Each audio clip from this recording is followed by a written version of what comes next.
你咁講嘢嘅？我想少少話梁仔啫。你邊處人嚟㗎？你中山定係順德㗎？唔話俾你知。你肯定係順德佬啦，得唔得？唔得啊，翻去順德，係咁先咯喎。咁笑嘅你個靚仔。嗰人梁仔話唔着你套衫唔着喎，唔着證明叫冇梯子，着咧就有梯子，聽唔聽得到啊？係咁啦，係咁啦。係咁先，拜拜。下一個連麥啊！呢個係邊個嚟㗎？喂？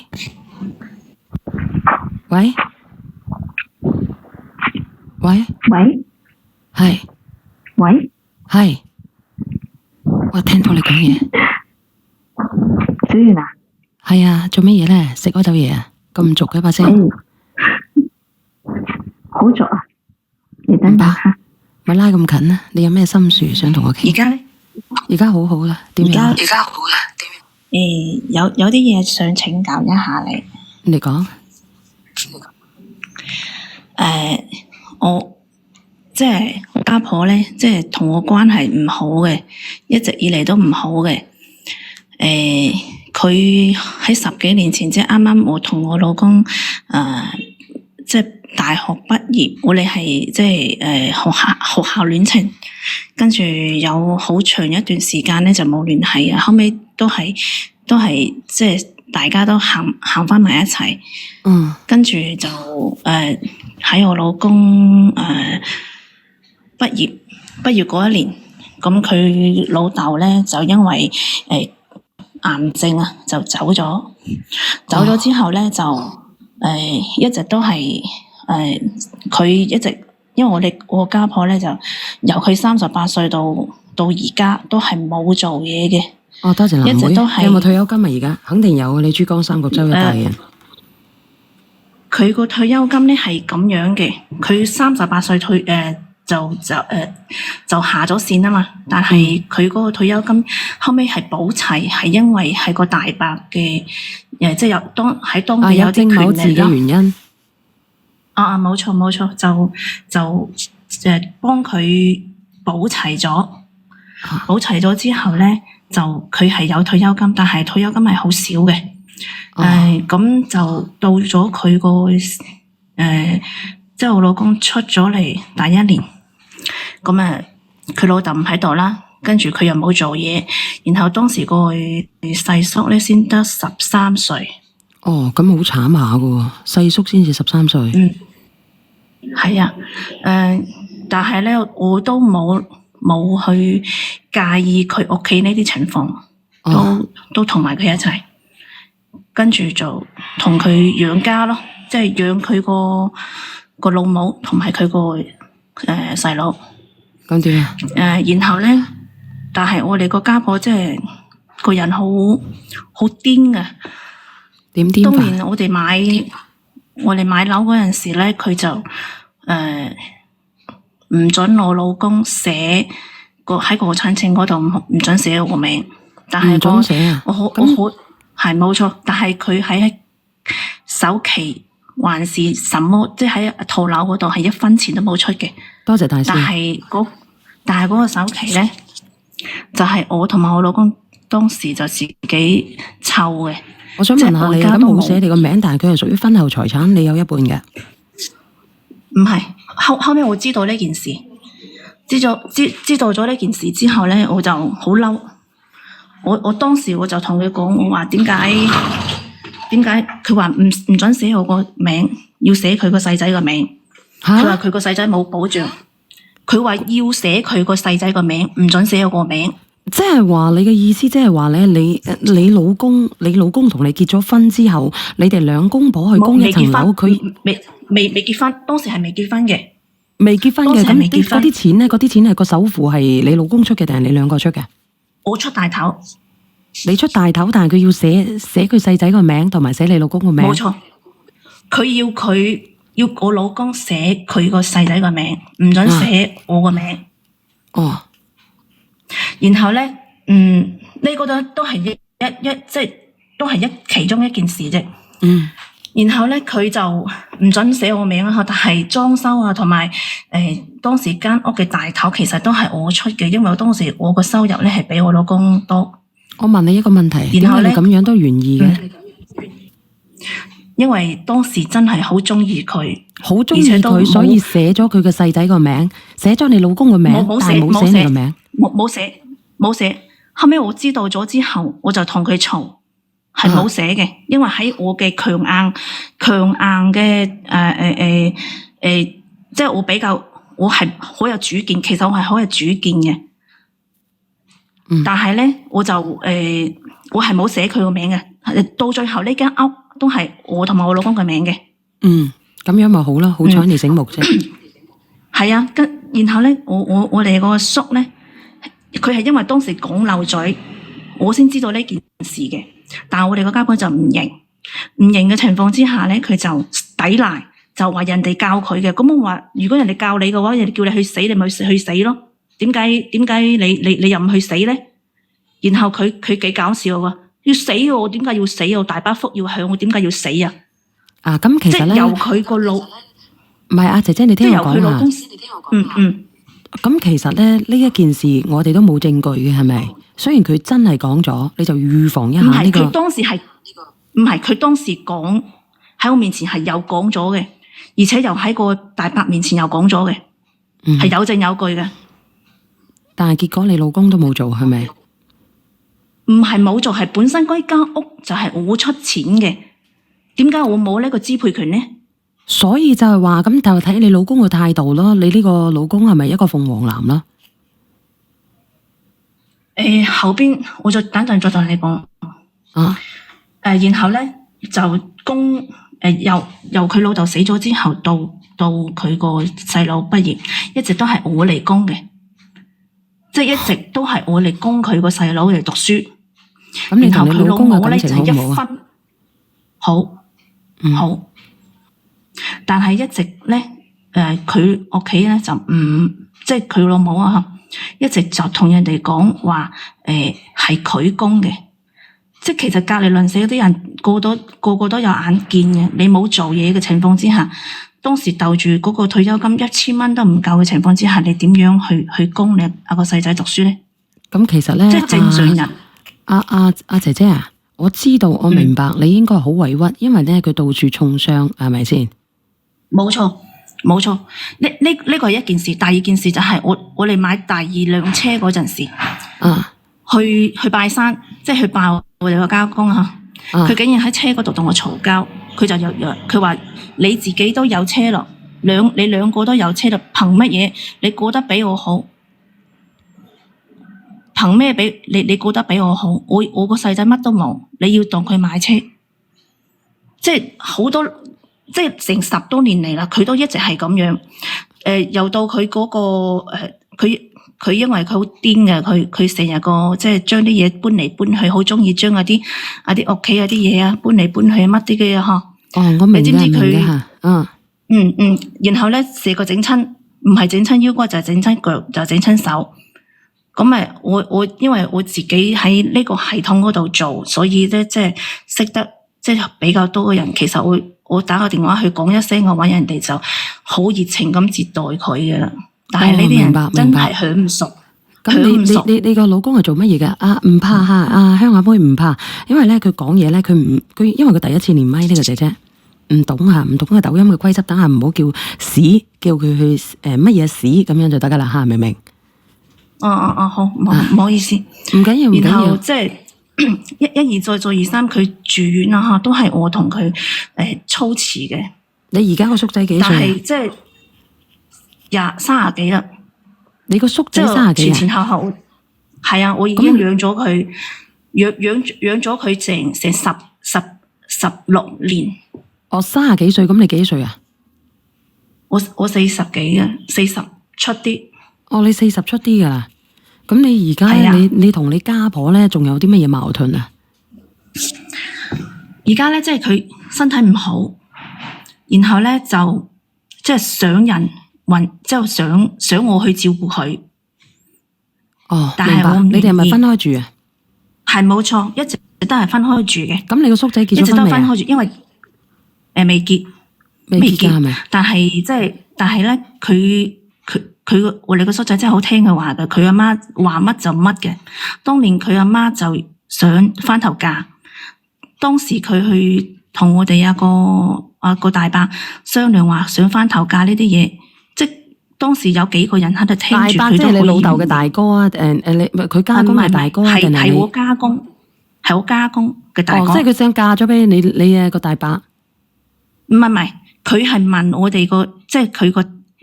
我哋個大伯，我可唔可以再嫁？因為我想搵個男人。係，佢想翻頭嫁，跟住個大伯就話：咁你想嫁咪嫁咯，啲嘅關我咩事啊？即係你自己考慮清楚就係啦。咁佢咪暗戀你個大伯咧？唔係，應該就唔係。但係我哋個大伯係幾有本事嘅，但係佢當時已經係有老婆噶，即係我哋個大伯係好正直嗰啲人嘅。哦，咁佢有冇勾搭過咧？其實我係為咗佢哋個家族係付出咗好多嘅，付出咗非常非常之多，不論係錢同埋佢哋自己之後嗰養老啊嗰啲啊，都係我同佢哋鋪排嘅。明白。咁而家主要係出現咗啲咩問題咧？而家佢而家老啦嘛，而家佢差唔多成80啦嘛。我80噶啦。但係咧佢差唔多未到，仲有2-3年。但即係身體都唔好。70、76。78。哦，佢49年嘅啫，唔係佢49年嘅定係5幾年嘅？5幾年啊，冇78。唔係76歲，76歲咧就49年嘅。然後咧佢就身體唔好，佢想搵我，但係咧佢又唔咩喎，即係佢又唔直接搵我噶，佢係直接打電話俾你老公，然之後想你搵你，叫我係冇錯。你想點照顧佢？你個心唔想去，你想點照顧？我梗係唔想去啦，因為當時佢做嗰個腰椎嗰陣時，打嗰支針3萬幾都係我自費俾佢嘅。你真係一個好辛苦。佢真係當時，你知唔知佢真係衰得幾交關？佢當時瞓喺張床嗰度，然後咧我哋問佢係點樣整親嘅，佢唔肯講。跟住佢個隔籬嗰個阿姨咧，佢係搬嘢，即係將我啲家私咧拉嚟拉去，跟住扭咗條腰嘅，即係自己整嘅。你直接講俾我知啦，你想點樣？其實，然後咧佢而家即係身體唔好，佢2個仔咧就想我去照顧佢，但係我自己又有工作。然後咧跟住佢又將佢跟住咧佢聯合埋佢自己外家啲人啦，嚟整我，叫我話我不孝啊，又話我乜啊乜啊嗰啲咯，嚟整我咯。然後我就想問你一個問題嘅啫，你有工作單位㗎係咪啊？冇錯。咁佢咧佢個細佬咧亦都有嘢做啦，係咪啊？有工資收啦，有嘢做，請護工。其實兩兄弟嗰個收入都係唔錯嘅。當時我老公同佢揾嘅工作係有3萬幾億，差唔多有3萬，3萬，即係反正就係，但係佢，你知唔知當時佢聽佢老母話喺最高點，即係房價最高點嗰陣時買咗一套二手樓係最高價入嘅。我當時叫佢唔好買，我話你等等先啦。佢唔聽我講，係佢老母逼佢，跟住佢自己又聽佢老母話，然後咧買咗一間係蝕得好型嘅。而家蝕咗幾多錢？二手房起碼有百幾萬。哦，咁點算咧？而家繼續供啊，定係買斷咗咧？佢總供緊，佢根本係冇呢個，即係佢又要供樓又要咩，係冇呢個能力嘅。然後我就話，要麼你就斬斷佢咯。咁佢斬斷佢都得噶嘛？佢供咗幾多年啊？有5-6年啦。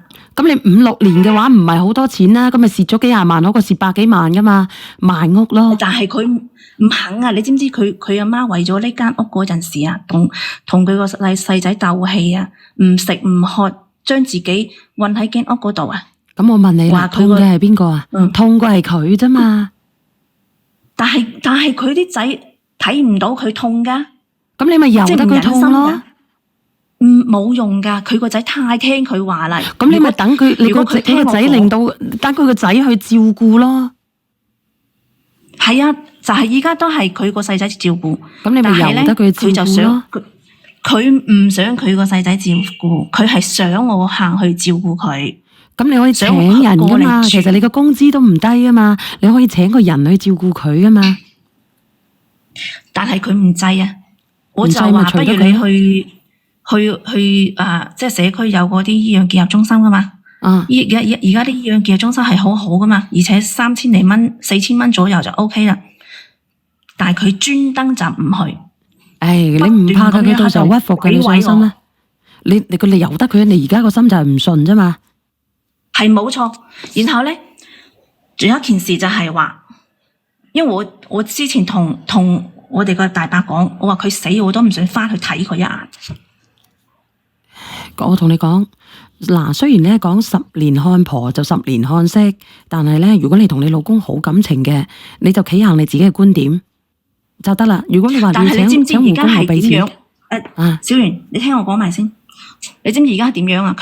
因為我自己係有股權證嘅，即係我自己喺個村嗰度係有股權嘅。然後我有塊地皮，我而家都唔夠膽將塊地皮過喺我戶口嗰度。你知點解啊？點解？因為我係怕我老公同埋我叔仲有我家婆聯合嚟想將我身上所有嘅資產轉移。咁咪轉移唔到嘅，寫你個名，你可以做份公證啊嘛。唔夠膽寫啊！而家係唔夠膽。如果寫咗我個名嘅話，就我老公就有一半嘅。咁啊，咁你都好危險嘅喎。如果放喺外家嗰度咧，你又死火嘅咯喎，信唔信得過啊？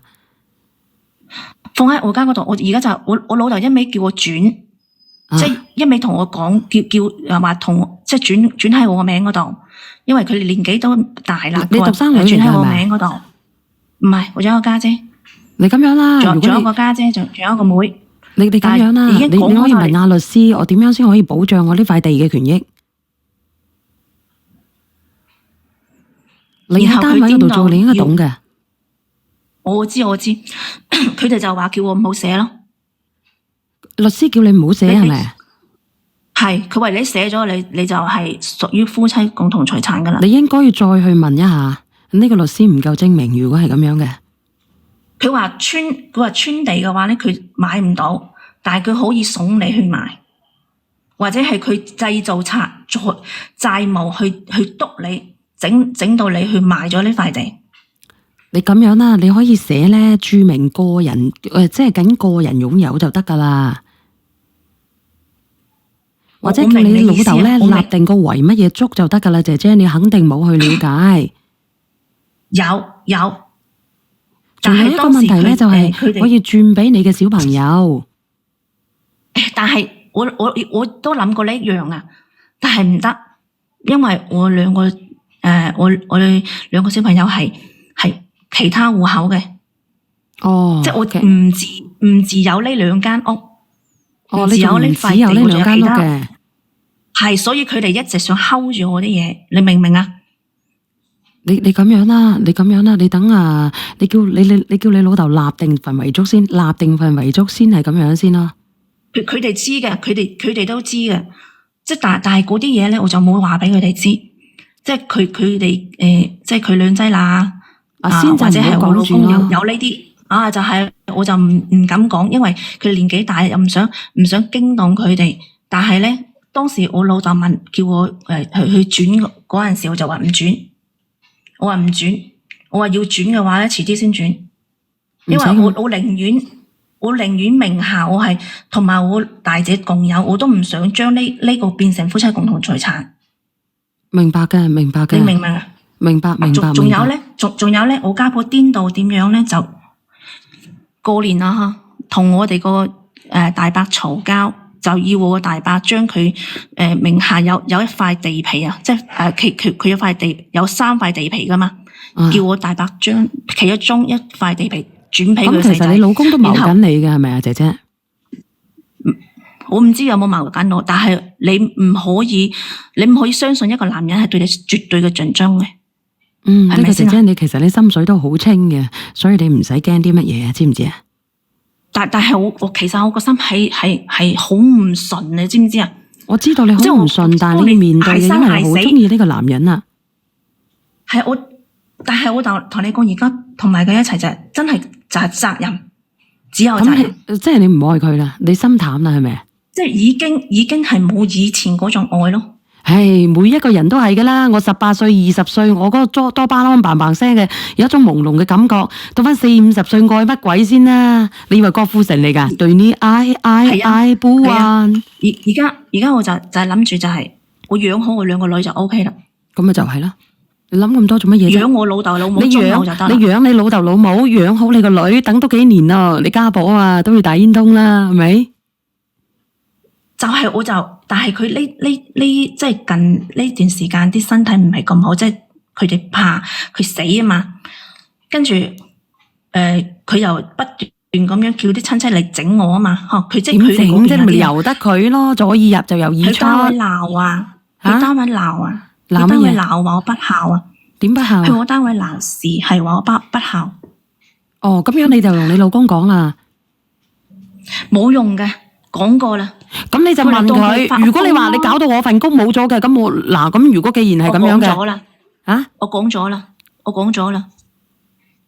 佢話我喺國外，我做唔到啲乜嘢，我勸又勸唔掂佢，佢就係咁樣噶啦。佢話我勸又勸唔掂佢，佢仲喺國外啊？係啊，我勸又勸唔掂佢，佢係咁樣噶啦咁，你就由佢咯。即係親戚都係咁樣啊？唔係，親戚係有啲係明事理嘅，但係唔明事理嗰啲人咧就會過嚟同我啲同事講咯。佢同事講，佢唔會喺度嘈噶嘛，唔係拉橫幅噶嘛。冇咁就咁唔怕啦，怕乜鬼啫？佢嚴重影響佢，但係嚴重影響我嘅聲譽噶。嗱，我同你講呢啲咧，把嘴生喺人身上嘅，就好似我咁樣，我都唔係人民幣，我唔會俾任何一個人中意。有好多人話我勾三，亦都有好多人話我搭4，但係我唔緊要嘅。我左右嘅人咧，即係我哋以前左右附近嘅人吓，都會以為咧我做抖音咧，我係要勾搭邊個契家佬啊，然之後日日摁啊，夜又摁啊，摁到自己都冇得瞓嘅。但係呢啲謠言止於智者啊嘛，係咪先？明唔明啊？你身正不怕影子歪，我知道，但係有啲嘢你唔喺呢個環境嗰度，你係唔知嘅。我點會唔知咧，姐姐？嗱，雖然我冇從政嘅，但係最起碼我都係一個公眾人物，我要面臨嘅嘢都好多嘅，日日有人攻擊，夜又有人攻擊。如果我咁在乎咁多人嘅，我都死梗咯。我行出去，你以為我唔好嘅咩？咁我一樣係拍好多啲政某府嘅宣傳啊，乜嘢片啊之類嘅，明唔明啊？我想問咧，我想問平常心姐姐，如果即係佢，我想問平常心姐姐，即係佢比較有資歷。如果平常心我唔知佢喺邊度嚟啊嗱。呢個嗱，我拉啲人上嚟講啊，好唔好，姐姐嗱？好，嗱，倒數第一咪，係咪練咗我啊？係啊，練咗你啊。係咪練咗我啊？係。其實姐姐啊，你從一開始嘅事件已經知道你老公同你唔同心嘅情況之下，一對夫妻你想過得好，一定係共產，即係財產係大家都知道自己有乜嘢，你都已經有咁多個矛盾咯，點解要過落去咧？第一個我就係咁樣諗嗬。仲有啦，你話一開始買房陣時又要你出大頭，又要你出錢裝修，你使乜寫你老公嘅名啫？既然都未結婚，我自己買我自己嘅名下，我自己供，我自己裝修，你過嚟，你同我因為喜歡阿姐姐，我知道嘅，因為當時亂花漸入迷人眼啊。靚女唔係咁，呢套樓第一套樓咧係我哋夫妻共有嘅，佢都出錢嘅，裝修佢都出錢嘅，係應該係2個一齊有嘅，係咪先啊？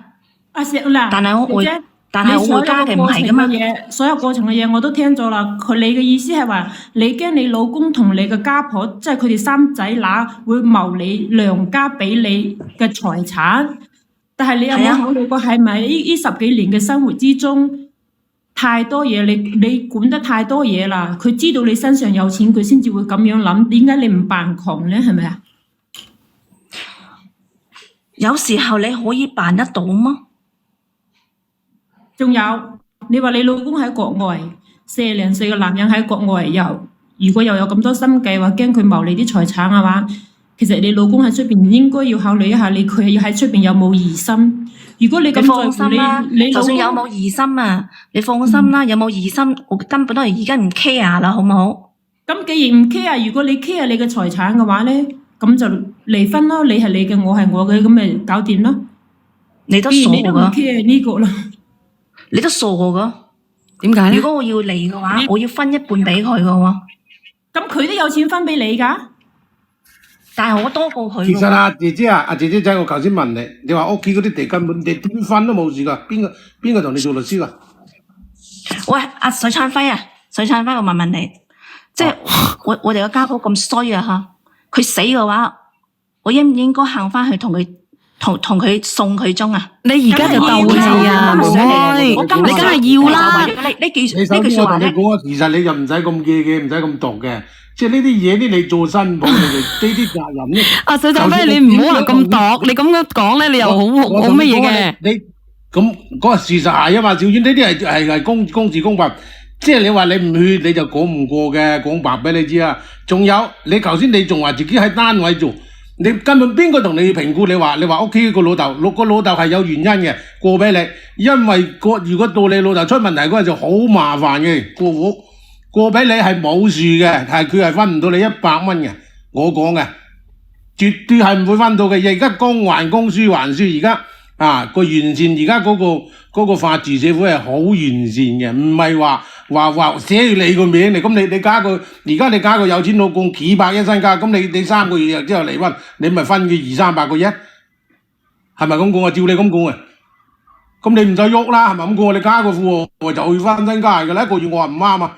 咁咪得噶啦！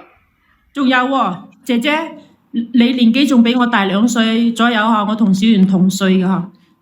你既然呢10幾年嘅事情你已經蝕咗底啦，我覺得喺你呢個過程之中，你有一樣嘢你未悟得透嘅就係，既然你嘅家婆咁要面咁要功勞，你就將功勞俾佢，乜嘢都彈佢好，佢好唔好都好咧，你都話佢非常之好，非常之好。但係咧自己得益就得啦嘛，你喺明面上同佢鬥氣嘅情況之下。冇必要嘅，你梗係要去送佢啦，仲要送得風風光光、好好睇睇，乜嘢都話家婆好就係得噶啦。其實我要同你忠告你一句啊，姐姐，你同你呢頭家都係各懷鬼胎喺度。點各懷鬼胎咧？佢維護佢自己嘅權益。你有你讀住我啲嘢，我有我自己讀啲嘢。咁你係諗住有多啲錢就話俾佢算，佢算咩得到你到錢啊？如果你係共同財產嘅，就係走唔開。水燦輝，我同你講。我老公咧，佢應該係唔會讀住我啲嘢嘅，因為佢自己名下都有幾套樓。咁咪就係咯。但係咧，我同你講，我係怕咩咧？怕咩啊？怕你個叔仔。係冇錯。你個叔仔點會攞得到你啲嘢咧，妹妹？關佢咩事啊？你知唔知？我同你講件事啊！我同你講件事，你聽我講。佢就係。死纏爛打，要我個大伯過咗塊地皮俾佢。咁你唔過俾佢就得噶啦嘛？你冇可能，就係事實就擺喺嗰度。咁你大伯肯過啫，你大伯有條件啊嘛，但係你冇條件噶嘛。我同你講啊，佢咁啫，你個叔仔咁樣嘅，但係始終都個當事人你唔肯嘅，佢做咗啲乜嘢行為出嚟啊？明唔明啊？咁你話，而且你老公名下都有幾套財產咯，咁你都有份噶嘛？嗰啲財產，你同你老公拜拜嘅，你都分得一半啦。唔使擔心咁多嘢噶，姐姐唔使咁緊張嘅。你夠你多定係佢多啊？你有幾多套啊？咁咪唔講得。你唔講之中呢個話俾你知啊！你至好呢，我同你講啊，你至好呢即係有計劃呢，你至好嘅自己個存住嗰度，即係叫你，即係叫呢樣嘢啦。你到時你個賬號嗰度都全部列入埋噶。你可以轉移你嘅財務產噶嘛，然之後再同佢嘥咗啦咁啊。呢家金價咁貴，買咗幾十斤嘅黃金放喺屋企啊，自己啦。係咪咁講啊？因為你去到一嚟唔切嗰陣時呢，就當日開始就係嗰度就要處理噶，轉都冇效噶。即係如果喺成立之前啊，你轉出去轉多都冇用。如果佢今日好似你話，好似嗱已經成立咗，你兩個係決定離婚啦，你就算你聽日嘅轉啲財產都冇效嘅，一樣啱翻嚟。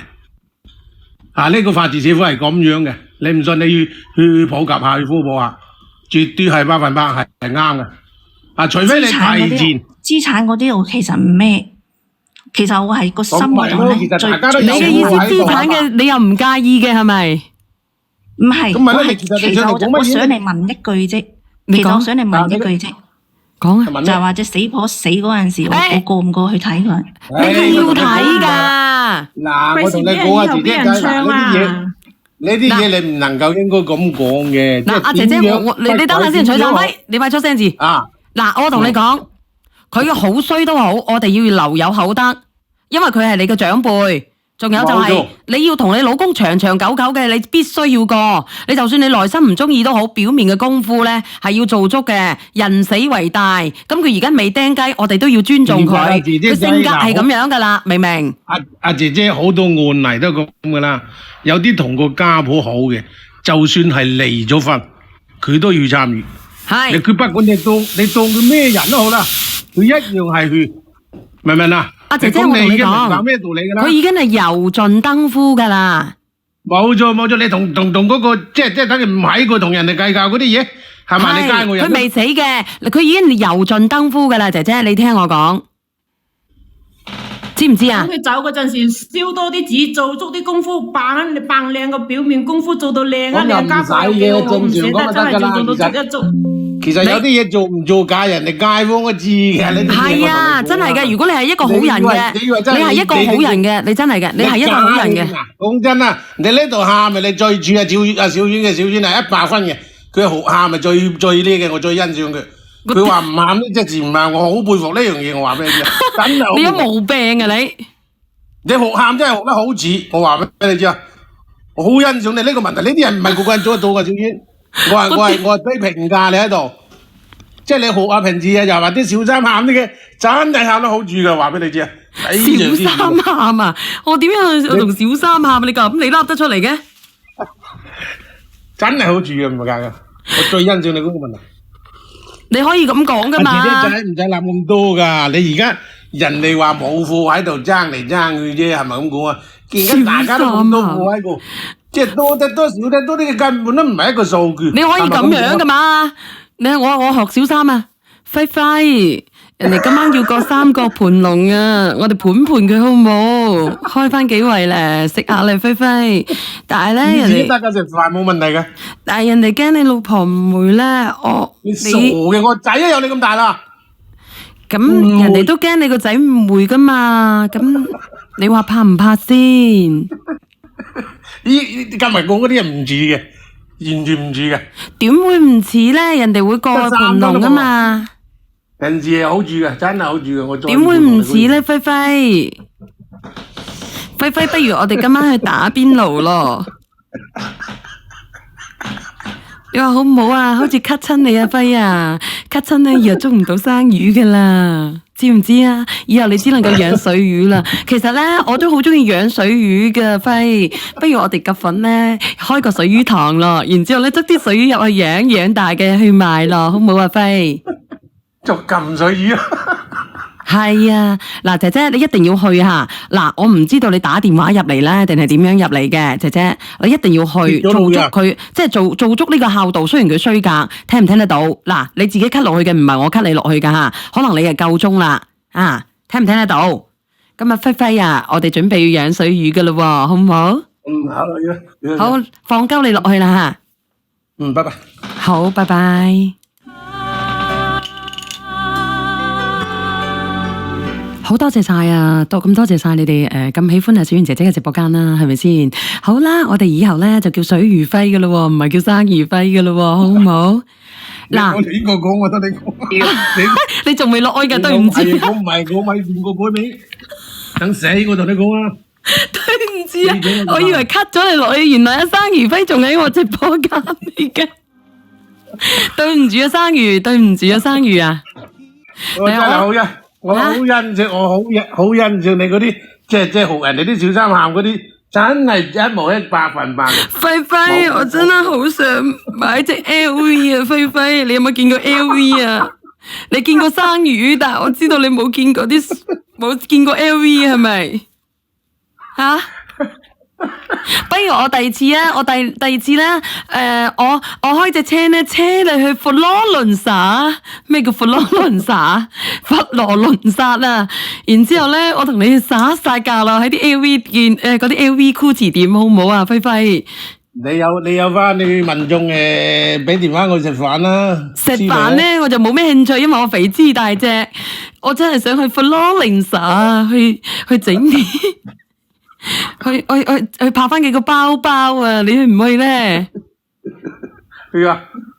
去嘅話，到時候拉埋你去咯喎。得15蚊停車費㗎，咁咪唔好啦，因為啊，快啲埋伏啊！埋伏連人上嚟啦！好啦，係咁先啦，拜拜啦。拜拜。嗱，直播間嘅朋友仔嚇，尋日咧。